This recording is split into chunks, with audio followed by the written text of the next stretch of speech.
Red Sox in a September swoon. Is it time to panic, and what has happened to this team? Hey everybody, it's Paulie. Welcome back to This Week in Red, where we're talking all things Red Sox and Major League Baseball. So here we are in mid-September, and the Red Sox are in free-fall mode as they move towards the playoffs. They've lost 9 of 11. They're in a big-time slide right now, and they need to get out of it.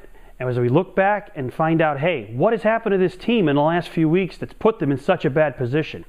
Well, of course, the number one thing is pitching. Hey, guys, these guys have been injured big time in the rotation this year. I know it's not an excuse. I know teams have injuries. But when you're talking about Josh Beckett, who's basically been your number one this year, you haven't had Clay Buchholz, your number 3, since June. You've had an ineffective John Lackey. You've had an ineffective Andrew Miller, Tim Wakefield, take your pick in that number 5 role. And it all adds up to trouble. And to make things worse, in the last couple of weeks, and you know, I've never seen this out of any other team but the Red Sox. And maybe it's because I follow them closely and they're my team, and I follow them more than anybody else. But it seems to me like when they go into a slump as a lineup, they all are in a slump. It's not 1 or 2 guys or 3 or 4 guys. The whole entire 9 guys in the lineup seem to be in a slump. And that's what you're seeing right now, because they're not getting well-pitched games. They need to score 5, 6, 7 runs a game. We all know how good their offense has been this season. Well, it has not fit the bill the last couple of weeks. They just can't score any runs. They scored 14 in one game last week when John Lester pitched. Coincidentally, that was the only game that a starter's gone 7 innings in the last couple of weeks. It's been a total disaster in that rotation. Guys pitching 4 innings, 5 innings. It's not good. I mean, your bullpen is just taxed too much at that point. And that's been the big problem for the Sox throughout this losing streak. And so, you know, what do they do to make things better? Well, you know what? They've got a 10-game homestand that they're in the midst of right now.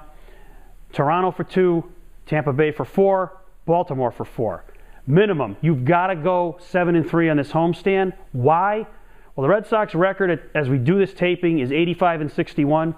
It's probably going to take you 95 to 96 wins to get in the playoffs. So if you do the math, you need 10 more wins in the final 16 games. Now, yes, they've been a better road team this year than a home team, but you can't assume a lot of success on the road. So we'll give them 3-3 on the road, the last 6 games in Baltimore and New York, which means you've got to go minimum 7-3 at home on this homestand, preferably 8-2, and you have to win 3 out of 4 against the Rays. That's absolutely essential, because if you win 3 out of 4 against the Rays, you're going to pick up 2 games. If you win only 2 games, it's a wash and nobody gains any ground. So they've got to pick up a couple games. They have to win 3 out of 4 against the Rays. Preferably, they like to sweep the Blue Jays in the first 2 of the homestand, but they've got a lot of work to do. They really dug themselves, not a hole, because they are still ahead of the Rays, but they can't coast home now to the wild card, because you can forget the division. I think that's gone. I think the Yankees are too far ahead. I think there's not enough time left. One good thing is, if the Sox can win the wild card, it's going to mean that they've played well at the back end of the season. It's going to give them a lot of momentum going into the playoffs. And if you look at the 2005 White Sox, that's a team that lost 10 of 14 in September, but got hot at the end of September and ended up winning the World Series because they got hot. So if the Sox make the playoffs, it's because they're hot, and if they stay hot, they're probably going to have success in the playoffs. But again, it all starts with the starting pitching. That means getting Beckett back this week, getting Lester back to normal. See if you can mix Buchholz in at any point at the end of the season. And hey, get the lineup going. It's time for these guys to step up. They've got to start scoring runs, 7, 8 runs a game on this homestand. It's essential. The pitching's shaky. They have to get it done. What do you think? What can the Sox do to make this playoff push be successful? Thanks for watching. Don't forget to subscribe and tell all your friends about This Week in Red.